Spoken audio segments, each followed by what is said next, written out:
Vatican voice എന്ന ഈ പ്രോഗ്രാമിലേക്ക് എല്ലാവരെയും ഞാൻ വളരെ സ്നേഹത്തോടെ സ്വാഗതം ചെയ്യുന്നു. പുതിയ ഒരു മാർപ്പാപ്പയെ പറ്റിയാണ് ഇന്ന് നാം സംസാരിക്കുന്നത്. 12 കൊല്ലക്കാലം സുദീർഘമായ ജനങ്ങളുടെ മുഴുവനും പ്രീതി നേടിയെടുത്ത ജനകീയനായ ഫ്രാൻസിസ് മാർപ്പാപ്പ കാലം ചെയ്തു.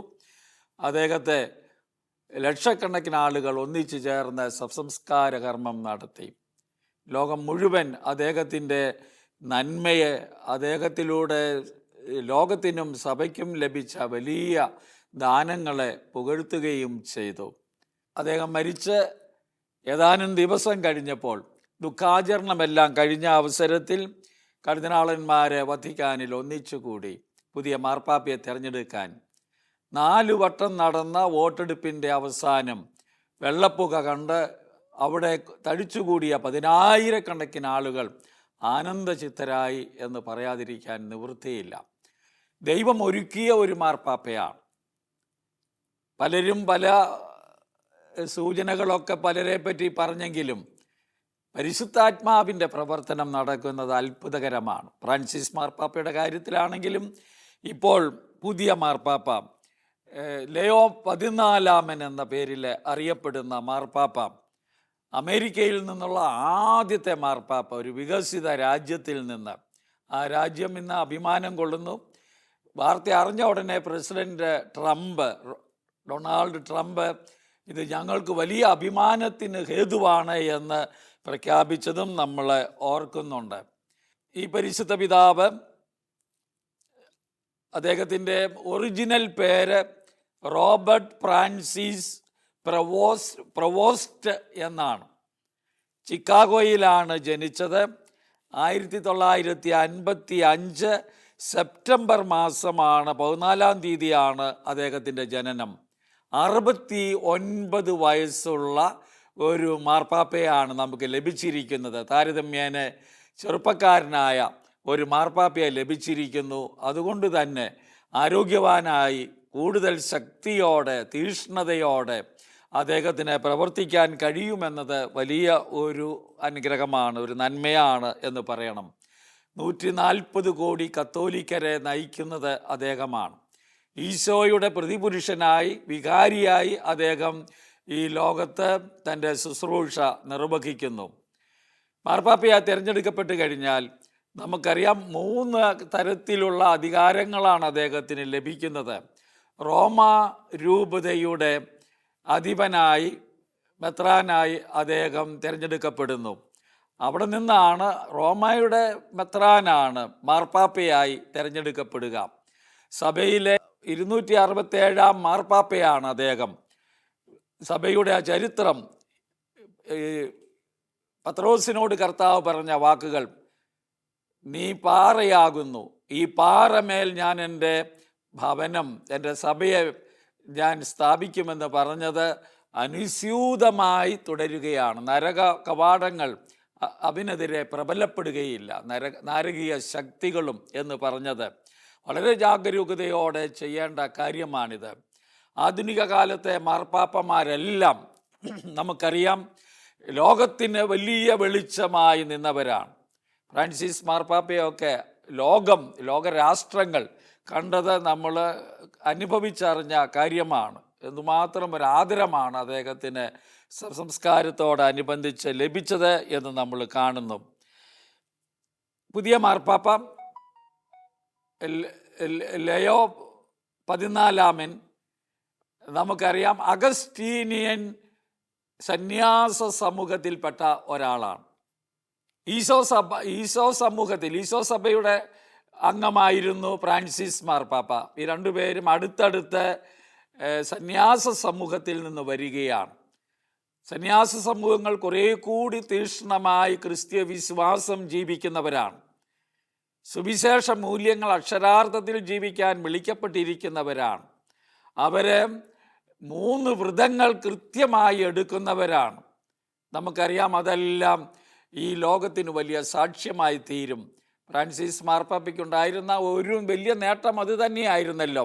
പുതിയ മാർപ്പാപ്പയിലേക്ക് വരുമ്പോഴും അഗസ്റ്റീനിയൻ സഭ, അവിടെ നമ്മൾ ശ്രദ്ധിക്കേണ്ട ഒരു കാര്യമുണ്ട്. അഗസ്റ്റീനിയൻ പാരമ്പര്യം, അഗസ്റ്റിൻ്റെ പാരമ്പര്യം, സഭയിൽ ജീവിച്ചിരുന്ന വലിയ വിശുദ്ധരിൽ, പണ്ഡിതരിൽ, ജീനിയസുകളിൽ പ്രഥമഗണനീയനായി നിൽക്കുന്നവരിൽ ഒരാളാണ് സെൻറ്റ് അഗസ്റ്റിൻ എന്നത് നമ്മൾ മറക്കരുത്. വിശുദ്ധ അഗസ്റ്റിൻ്റെ നാമത്തിലുള്ള ഒരു സന്യാസ സമൂഹത്തിൽ നിന്ന് വരുന്ന, അതിൽ വെറും ഒരംഗമല്ല, അതിൻ്റെ സുപ്പീരിയർ ജനറൽ ആയിരുന്ന വൈദികനാണ് പിന്നീട് മെത്രാനായതും കർദിനാളായതും ഇപ്പോൾ മാർപ്പാപ്പയായിട്ടുള്ളത്.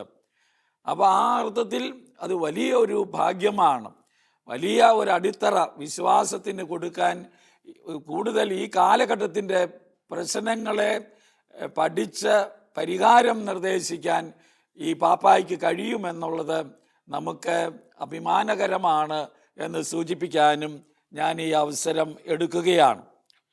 അതാണ് ഒരു പ്രത്യേകത. ഒട്ടനവധി നേട്ടങ്ങൾ, ആരും പ്രതീക്ഷിക്കാത്ത ഒരു മാർപ്പാപ്പയാണ്. പൊതുവെ പറഞ്ഞാൽ അവിടെ ഇവിടെയൊക്കെ പേരുകൾ വന്നിട്ടുണ്ടെങ്കിലും വളരെ അവസാനമായിട്ട് വന്നിട്ടുള്ളതാണ്. പരിശുദ്ധാത്മാവിൻ്റെ പ്രവർത്തനം എത്ര ശക്തമായാണ് നടക്കുന്നത് എന്ന് ഇത് നമ്മളെ ഓർമ്മിപ്പിക്കുകയാണ്. അദ്ദേഹം 2023 കർദിനാളായി ഉയർത്തപ്പെടുന്നത്. ഫ്രാൻസിസ് മാർപ്പാപ്പയാണ് അദ്ദേഹത്തെ ഉയർത്തിയത് എന്നത് നമുക്ക് അറിയാം. അദ്ദേഹത്തെ മെത്രാന്മാരുടെ തിരുസംഘത്തിൻ്റെ, മെത്രാന്മാരെ നിയമിക്കുന്ന ആ കാര്യങ്ങളിലെല്ലാം നേതൃത്വം കൊടുക്കുന്ന ആ തിരുസംഘത്തിൻ്റെ, മാർപ്പാപ്പയെ സഹായിക്കുന്ന സംഘമാണത്. പ്രീപെക്റ്റ് എന്ന നിലയിൽ അദ്ദേഹം സേവനം ചെയ്തുകൊണ്ടിരിക്കുകയായിരുന്നു. ഇപ്പോൾ ഏറ്റവും പ്രധാനപ്പെട്ട കാര്യം, അമേരിക്കക്കാരനാണ്, തെക്കേ അമേരിക്കക്കാരനാണെങ്കിലും ലാറ്റിൻ അമേരിക്കയിലാണ് അദ്ദേഹത്തിൻ്റെ കൂടുതൽ പ്രവർത്തനങ്ങൾ ഉണ്ടായിട്ടുള്ളത് എന്നതും നമ്മൾ ഓർക്കണം. പെറുവിലാണ്, പെറുവിലെ മെത്രാനായിരുന്നു. അവിടെ ലാറ്റിൻ അമേരിക്കൻ പൊന്റിഫിക്കൽ കമ്മീഷൻ്റെ പ്രസിഡന്റ് എന്ന നിലയിലുള്ള സേവനം ചെയ്തിട്ടുണ്ട്. അങ്ങനെ നിരവധി കാര്യങ്ങൾ ചെയ്ത വ്യക്തിയെയാണ് പരിശുദ്ധാത്മാവിൻ്റെ പ്രചോദനത്താൽ നമ്മുടെ കർദിനാളന്മാർ തെരഞ്ഞെടുത്തത് എന്നത് പ്രത്യേകം ശ്രദ്ധാർഹമാണ് എന്ന് പറയുകയാണ്. സെൻ്റ് അഗസ്റ്റിനെ കുറിച്ച് കൂടി ഒരു വാക്ക് കൂടി പറഞ്ഞ് ഞാൻ അദ്ദേഹത്തിൻ്റെ ആ സെൻ്റ് അഗസ്റ്റിനെ കുറിച്ചുള്ള ചിന്തകൾ അവസാനിപ്പിക്കാം. നമുക്കറിയാം, കൃപാവരത്തെക്കുറിച്ച്, കൃപയെക്കുറിച്ച് ഏറ്റവും ശക്തമായി എഴുതിയിട്ടുള്ളതും പഠിപ്പിച്ചിട്ടുള്ളതും സെൻ്റ് അഗസ്റ്റിനാണ്. ക്രൈസ്തവ ജീവിതം കൃപയുടെ ജീവിതമാണ്. പൗലോസ്ലീഹായിൽ നിന്ന് ഉത്തേജനം സ്വീകരിച്ച് ഗ്രേസിൻ്റെ, കൃപയുടെ, വരപ്രസാദത്തിൻ്റെ പ്രാധാന്യത്തെക്കുറിച്ച് എഴുതിയിട്ടുള്ളത് സെൻ്റ് അഗസ്റ്റിനാണ്. അപ്പം അദ്ദേഹത്തിൻ്റെ ആ ട്രഡീഷൻ, ആ പാരമ്പര്യം, ആ ചൈതന്യം നമ്മുടെ പുതിയ പാപ്പായെ നയിക്കുന്നുണ്ട് എന്നത് ഒരു കാര്യം. മറ്റൊരു കാര്യം വളരെ ശ്രദ്ധിക്കേണ്ടത് അദ്ദേഹം തിരഞ്ഞെടുത്ത പേരിനെ കുറിച്ചാണ്, ലയോ 14. കാരണം ലയോ 13 നമുക്കറിയാം 1870 തൊട്ട് 1903 വരെ ജീവിച്ചിരുന്ന, ദീർഘകാലം സേവനം ചെയ്ത മാർപ്പാപ്പയാണ് മഹാനായ ലയോൺ മാർപ്പാപ്പ, 13 മാർപ്പാപ്പ. അദ്ദേഹത്തിൻ്റെ ഏറ്റവും വലിയ ഒരു സംഭാവന, 2 തരത്തിൽ അദ്ദേഹത്തെ നമുക്ക് കാണാൻ സാധിക്കും. സഭയുടെ സാമൂഹിക പ്രബോധനങ്ങൾക്ക് അടിസ്ഥാനമിടാൻ ഇടയായത് ലയോൺ മാർപ്പാപ്പ വഴിയാണ്. സാമൂഹിക പ്രബോധനം അത് എത്രയോ ശക്തമായി പിന്നീട് വളർന്നു എന്ന് നമുക്കറിയാം. അതിൻ്റെ 40 അത് പ്രസിദ്ധീകരിച്ചതിൻ്റെ 40 വർഷമുള്ള രേഖകളുണ്ട്, 100 വർഷത്തിലുള്ള രേഖകളുണ്ട്. അത് ജോൺ പോൾ രണ്ടാമൻ മാർപ്പാപ്പയുടേതാണ്. ചെന്തേസിമോ സാനൂസ് എന്ന് പറയുന്നത്, കാദ്രജസിമാനോ എന്ന് പറയുന്നത്, ഭൂമിയിൽ സമാധാനം എന്ന് പറയുന്നത്, പോപ്പുലോരും പ്രോഗ്രേസിയോ എന്ന് പറയുന്നത്, ബെനഡിക്റ്റ് മാർപ്പാപ്പയുടെ സത്യത്തിൻ്റെ ആ സ്നേഹത്തെ പറ്റിയുള്ള രേഖകൾ, ഇങ്ങനെ എത്രയോ രേഖകൾ ഇന്ന് വന്നിട്ടുണ്ട്. മാഗ്ന കാർട്ട തൊഴിലാളികളുടെയും മാഗ്ന കാർട്ട എന്ന് പറയുന്ന രേഖയാണ് റേരും നോവാരും, പുതിയ കാര്യങ്ങൾ എന്നാണ് അതിൻ്റെ മലയാളം. പക്ഷേ സാമൂഹ്യ പ്രബോധനമാണ്. കമ്മ്യൂണിസവും വ്യാവസായിക വിപ്ലവവും ഒക്കെ ഉയർത്തിയ വെല്ലുവിളികളുടെ മുമ്പിൽ സഭയുടെ നിലപാട് എന്താണ് തൊഴിലിനെ കുറിച്ചുള്ളത്, സമ്പത്തിനെ കുറിച്ചുള്ളത് എന്നുള്ള കാര്യങ്ങളെല്ലാം അടിസ്ഥാനപരമായി രേഖപ്പെടുത്തുന്ന രേഖയാണ് റേരും നോവാരും എന്ന് പറയുന്നത് 13 ലയോൺ മാർപ്പാപ്പയുടെ രേഖയാണ്. അതിൻ്റെ ഒരു അർത്ഥം ഈ പേര് സ്വീകരിക്കുന്നത് വഴി, ഒരു മാർപ്പാപ്പ ഒരു പുതിയ പേര് സ്വീകരിക്കുന്നത് വഴി ലോകത്തോട് സഭയോടെ പറയുന്ന ഒരു കാര്യമുണ്ട്. ലോകത്തിൻ്റെ പ്രശ്നങ്ങളോട്, സാമ്പത്തിക കാര്യങ്ങളോട്, രാഷ്ട്രീയ കാര്യങ്ങളോട്, കുടുംബ കാര്യങ്ങളോട്, ധാർമ്മിക കാര്യങ്ങളോടൊക്കെ വലിയ തുറവ് ഞാൻ കാണിക്കുന്നുമുണ്ട് എന്ന ഒരു പാഠമാണ് ഈ പേര് സ്വീകരിക്കുന്നത് വഴി നടത്തിയിരിക്കുന്നത്. അത് വലിയ പ്രത്യാശ നമുക്ക് നൽകുന്ന കാര്യമാണ്. ലയോൺ മാർപ്പാപ്പ ദീർഘകാലം ജീവിച്ചിരുന്നു എന്ന് ഞാൻ പറഞ്ഞല്ലോ. ലയോൺ മാർപ്പാപ്പയാണ് സത്യത്തിൽ നമ്മുടെ വിശ്വാസത്തിനും ശക്തമായ അടിസ്ഥാനം ഉറപ്പിച്ചു നിർത്താൻ, പ്രത്യേകിച്ച് ലോകം മുഴുവനും നിരീശ്വരവാദത്തിലേക്കും അതുപോലെ തന്നെ ലൗകായുധികത്വത്തിലേക്കും വേൾഡിലിനെസ് കൂടുതൽ കടന്നുകൂടാനിടയായ ഒരു സാഹചര്യത്തിൽ ക്രിസ്തുവിൻ്റെ സ്ഥാനം, പ്രാധാന്യം, ദൈവത്തിൻ്റെ സ്ഥാനം ഇതെല്ലാം ഉറപ്പിക്കുന്നതിന് ശക്തമായി നിലപാടെടുത്ത മാർപ്പാപ്പയാണ് ലയോൺ 13 മാർപ്പാപ്പ. നമ്മളെപ്പോഴും അദ്ദേഹത്തിൻ്റെ പേരുച്ചരിക്കും മിഷൻ പ്രവർത്തനവുമായി ബന്ധിപ്പിച്ച്. അദ്ദേഹത്തിൻ്റെ വാക്കുകളാണ്: ഭാരതമേ നിൻ്റെ രക്ഷ നിൻ്റെ മക്കളിൽ എന്ന പ്രയോഗം നമുക്ക് നൽകിയ ഒരു സന്ദേശമായിരുന്നു ലയോ 13 മാർപ്പാപ്പ.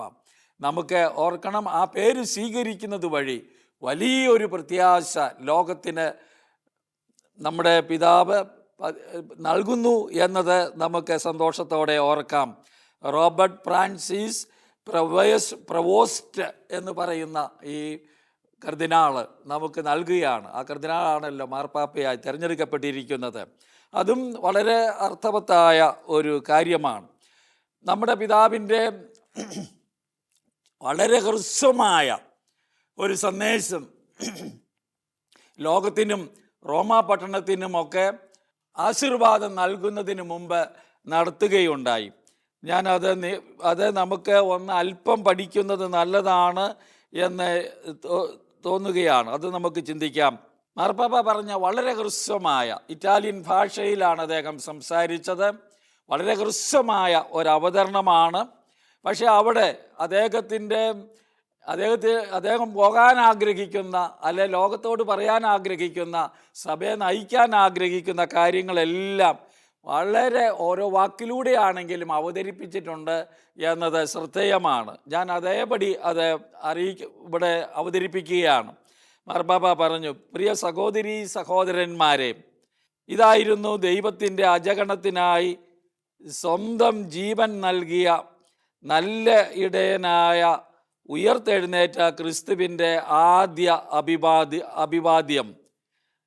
സമാധാനം എന്നുള്ളതാണ്. നിങ്ങൾക്ക് സമാധാനം, അതാണ് ഈ മാർപ്പാപ്പ ആദ്യമായി പറഞ്ഞത്. സമാധാനത്തിൻ്റെ ഈ അഭിവാദ്യം ഈശോ നൽകിയത് നിങ്ങളുടെ ഹൃദയങ്ങളിൽ പ്രവേശിക്കാനും നിങ്ങളുടെ കുടുംബങ്ങളിലും എല്ലാ ആളുകളിലും, അവർ എവിടെയായിരുന്നാലും എല്ലാ രാജ്യങ്ങളിലും ഭൂമി മുഴുവൻ എത്താനും ഞാൻ ആഗ്രഹിക്കുന്നു എന്ന് പറഞ്ഞുകൊണ്ടാണ് അദ്ദേഹം ആമുഖ വാക്കുകൾ പറഞ്ഞത്. നിങ്ങൾക്ക് സമാധാനമുണ്ടാകട്ടെ. സത്യം പറഞ്ഞാൽ ആ കൃത്യസമയത്ത് നമ്മുടെ നാട്ടിൽ പാകിസ്ഥാൻ ആക്രമണം അഴിച്ചുവിടുകയും നമ്മൾ പ്രതിരോധിക്കുകയും ചെയ്ത ഒരു സമയം കൂടിയാണിത്. ഒരു സ്ഥലത്ത് വലിയ ഒരു പ്രത്യാശയുടെ സമാധാനത്തിൻ്റെ കാര്യങ്ങൾ നടക്കുമ്പോൾ നമ്മൾ ആ സമാധാനം അനുഭവിക്കുകയാണ്. നമ്മൾ ശക്തമായി പ്രാർത്ഥിക്കേണ്ടതുണ്ട്. നമ്മുടെ നാട്ടിൽ സമാധാനമുണ്ടാകുവാൻ, രാജ്യങ്ങൾ തമ്മിൽ സന്തോഷത്തോടെ ജീവിക്കാൻ.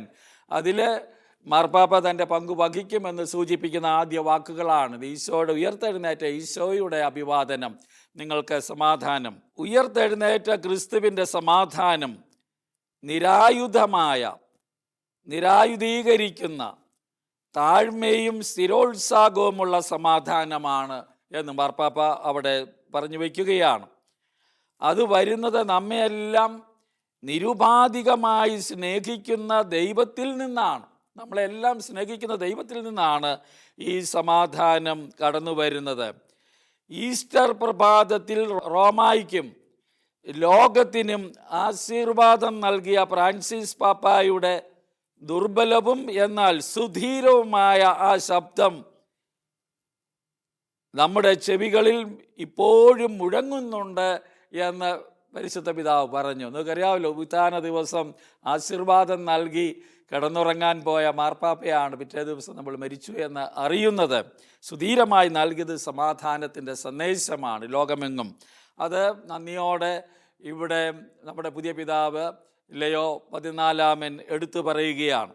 ദൈവം നമ്മെ എല്ലാവരെയും സ്നേഹിക്കുന്നു, ഇതാണ് സന്ദേശം. തിന്മ പ്രബലപ്പെടില്ല എന്ന് ശക്തമായി പരിശുദ്ധ പിതാവ് നമ്മെ ഓർമ്മിപ്പിക്കുന്നു. നാം എല്ലാവരും ദൈവത്തിൻ്റെ കൈകളിലാണ്. അതിനാൽ ഭയമില്ലാതെ ദൈവവുമായും പരസ്പരവും കൈകോർത്ത് നമുക്ക് മുന്നോട്ട് പോകാം. ഫ്രാൻസിസ് മാർപ്പാപ്പയെ ഓർമ്മിക്കും, നമുക്ക് ഒന്നിച്ചൊരു യാത്ര ചെയ്യാമെന്നാണ് ആദ്യ പ്രസംഗത്തിൽ പറഞ്ഞത്. അതിൻ്റെ മറ്റൊരു ധ്വനിയാണ് നമ്മളിവിടെ കാണുന്നത്. നമുക്ക് കൈകോർത്ത് എല്ലാവരെയും ഉൾക്കൊണ്ട് മുന്നോട്ട് പോകാനുള്ള സന്ദേശമാണ് അവിടെ തരുന്നത്. നമ്മളെല്ലാം ക്രിസ്തുവിൻ്റെ ശിഷ്യന്മാരാണ്. മാർപ്പാപ്പ പറയുകയാണ്, ക്രിസ്തു നമുക്ക് മുമ്പേയുണ്ട്, അവൻ മുമ്പേ പോകുന്നു. ലോകത്തിന് അവിടുത്തെ പ്രകാശം ആവശ്യമാണ്. ക്രിസ്തുവാകുന്ന പ്രകാശം ലോകത്തിൻ്റെ പ്രകാശമാണ്. അതുകൊണ്ട് മനുഷ്യരാശിക്ക് അത് ആവശ്യമുണ്ട്.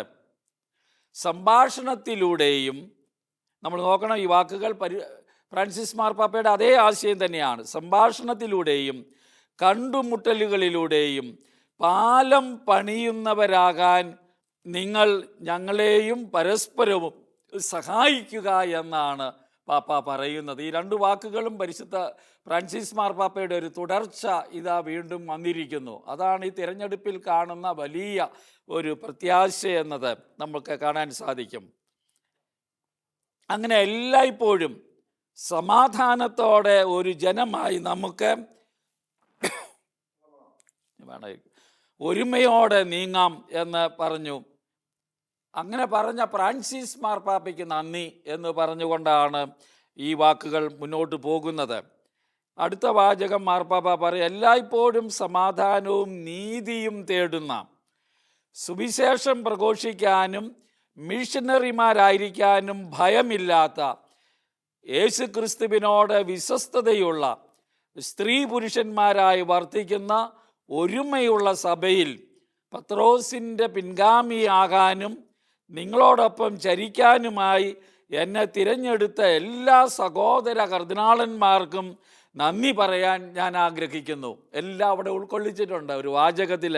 നമുക്കറിയാം, ഒരു മിഷനറിയായി ജീവിച്ച ഒരു കർദിനാളാണ്, ഒരു മെത്രാനാണ്, ഒരു വൈദികനാണ് അദ്ദേഹം. പെറുവിൽ ലാറ്റിൻ അമേരിക്കൻ രാജ്യത്ത് ബിഷപ്പായും അഡ്മിനിസ്ട്രേറ്ററായും സന്യാസ സമൂഹത്തിൻ്റെ ലീഡറായും മേജർ സുപ്പീരിയറായും ഒക്കെ നമുക്കറിയാം. വലിയ സേവനം ചെയ്ത മനുഷ്യനാണ്, മിഷണറിയാണ്. ഇതും വീണ്ടും ഫ്രാൻസിസ് മാർപ്പാപ്പയെ നമ്മളെ ഓർമ്മിപ്പിക്കുകയാണ്. നമ്മളെല്ലാവരും മിഷനറി ശിഷ്യന്മാരാണ് എന്ന് എപ്പോഴും ഫ്രാൻസിസ് മാർപ്പാപ്പ പറഞ്ഞിരുന്നു. ആ ആശയം തന്നെ പറയുകയാണ്. ഒരു മിഷനറി ചൈതന്യമാണ് നാം ആക്കുന്നത്. സത്യത്തിൽ മിഷനറി ചൈതന്യം നഷ്ടപ്പെട്ടതാണ് സഭയിൽ, പ്രത്യേകിച്ച് യൂറോപ്യൻ രാജ്യങ്ങളിലെ പാശ്ചാത്യ ദേശത്തൊക്കെ ആ വിശ്വാസം ക്ഷയിച്ചു പോകാനിടയായത്. മാമോദീസ സ്വീകരിച്ച എല്ലാവരും മിഷനറിമാരാണ് എന്ന ആശയം മുറുകെ പിടിക്കുന്നു ഈ മാർപ്പാപ്പ, പുതിയ മാർപ്പാപ്പ എന്നതും നമ്മളെ കാണുന്ന മനോഹരമായ കാര്യമാണ്.